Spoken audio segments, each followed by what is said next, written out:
Hello, everyone. My name is Sarah Archit, and this is my older adult oral video presentation. I just wanted to give a little introduction to the person that I interviewed. He is a family friend. He is 78 years old. He's been married for 54 years, and he's lived in the same home with his wife for 53 years. And I thought it was pretty extraordinary to meet someone who's been married for so long, and has been even living in the same home and hasn't moved for 53 years. That's very rare in today's world. He also mentioned he has 4 children and 10 grandchildren. He mentioned that his children are very well behaved, and that he is proud of all of their accomplishments. He started working at the age of 16, making about 50 cents an hour back then, and which led him to own his own food trucking business at the age of 25. He mentioned to me that his parents helped him to buy the business, and that over the years he paid them back from the income that he was earning from the food truck. He mentioned that his parents wanted him to go to college, but he did not want to. I thought that was very interesting because not a lot of, back then at least, most people went just straight to work instead of college. And I thought it was interesting that he mentioned that his parents wanted him to go. He said he took the route of wanting to do more vocational work, like working with food, and he said he felt that was better for him at the time. The developmental stage that I chose was old age in Erikson's stages of psychosocial development. I broke down it. The text broke down the different ages. Young old is ages 65 to 74 years. Middle old is ages 75 to 84 years, and then the oldest age is 85 years to older. My interviewee discussed his ages between 60 to his present age of 78. He kept using the term golden years within our interview, which I thought was interesting. He mentioned that like this time of his life are the golden years, living each day to the fullest, not having any regrets, just mainly just enjoying his life is what he mentioned to me. His life experiences in the old age. He sold his business at the age of 65 after owning it for 35 years, which I thought was pretty amazing. He really did work a very long time and owned the business for a very long time. And I thought that was a pretty good, big life experience that he had. He mentioned he stopped working at the age of 70, which he said after he sold the business, he worked part-time with some food vendors, and he said at 65, he just wasn't ready to stop working full-time. But once he hit age 70, he stopped working. Another experience is his children moved away. His children are living in different states, different counties.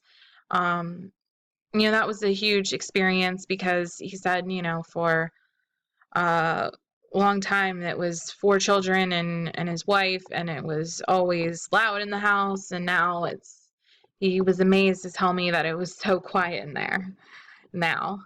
And another life experience, his wife was diagnosed with Alzheimer's at age 74, which is a very big adjustment for him because his wife is starting to not know the home that they live in, and know her children and know what their names are. So that's that's a life experience in that age.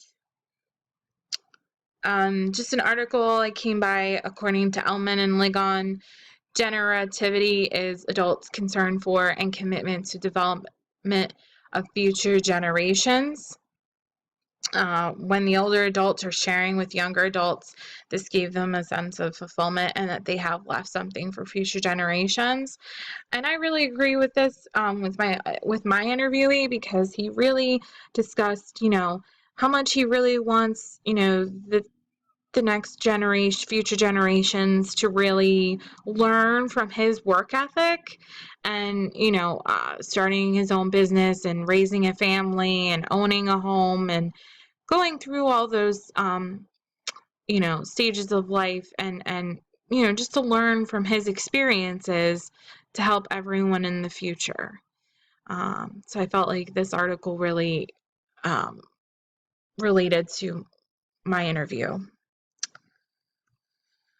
And his accomplishments, he was amazed.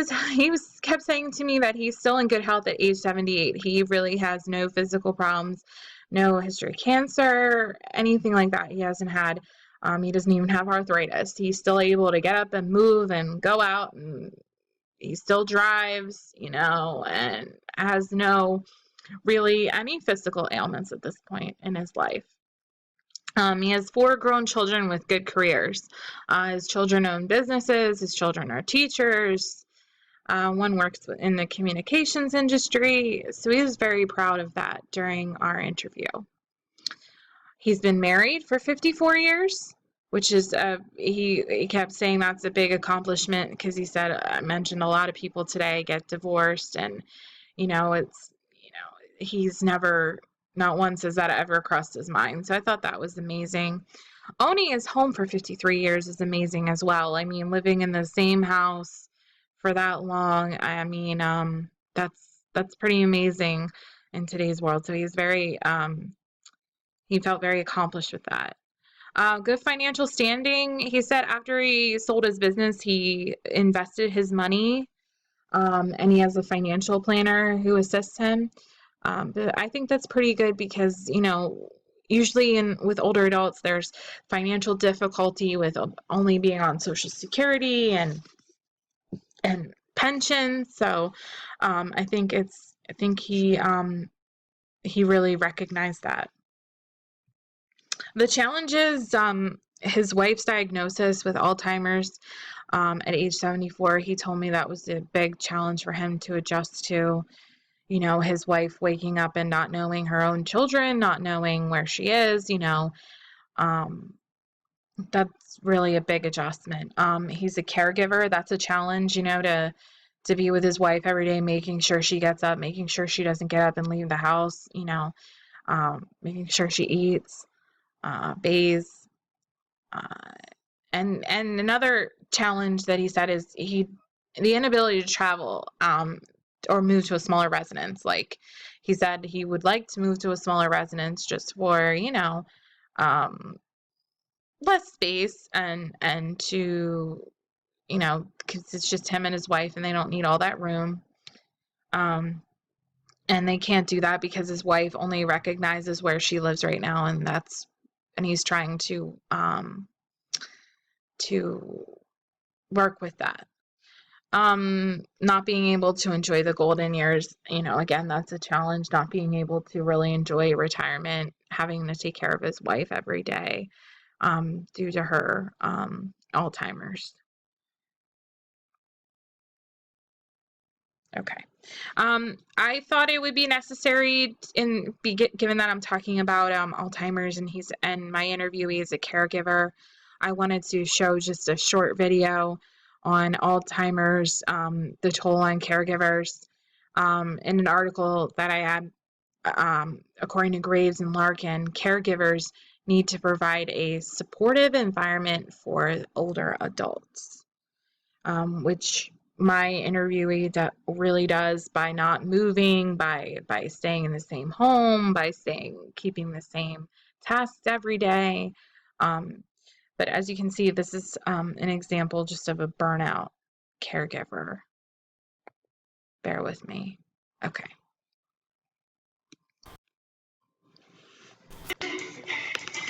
This morning's Health Watch, Alzheimer's disease and caregivers. Part 2 of our special series focuses on the 11 million relatives of friends who take care of friends of someone with Alzheimer's or another form of dementia. Ashton has one story out of many. Jennifer, good morning. Good morning, Harry. We wanted to look at Alzheimer's through the eyes of a caregiver, and thanks to one generous, compassionate Ohio husband, we experienced the devastating impact this disease has on millions of Americans. May I open this line?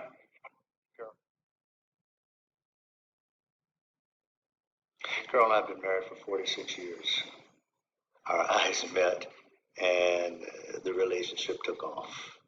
Where is your brush, my dear? We have supported each other almost since day one. Carol, 1 egg or 2. Things for us started to change in 2005. We were on a trip to California visiting family.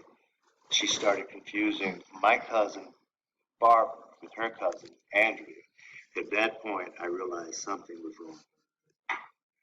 The diagnosis of Alzheimer's became about 3 days after her 68th birthday.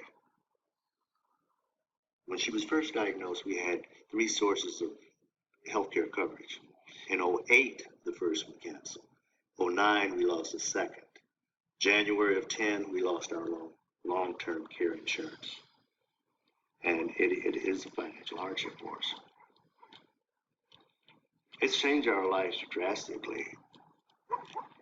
The way in which I cope with this disease is to use my experiences as a marathoner to deal with it 1 day at a time, 1 mile at a time. It's difficult to watch her now, knowing how she was before. This disease has taught me that emotional challenges help us to grow, to learn, to love, and most of all, to accept what comes. Sorry. And of Pat's order off to Eugene Fields for the wonderful way he's caring.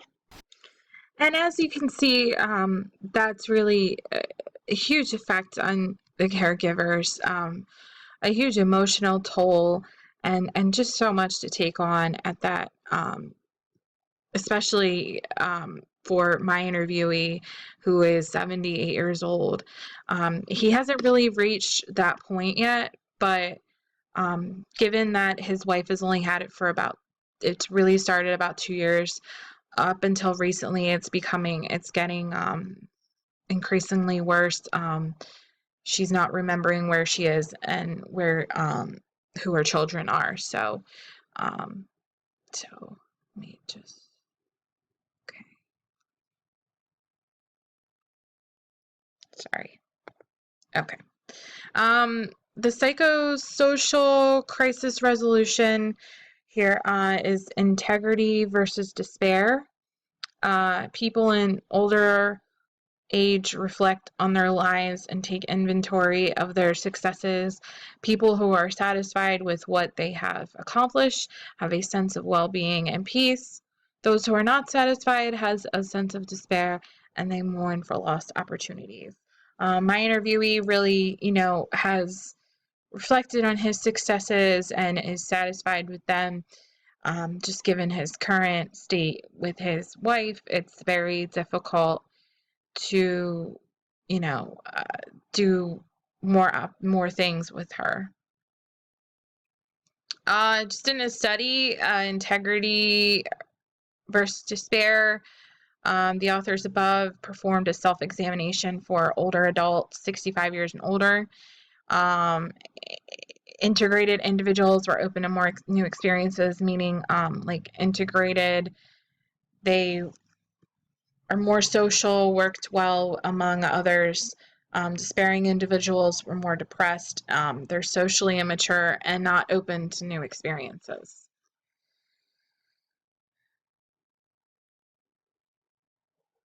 And psychosocial crisis resolution, I will discuss in my next portion of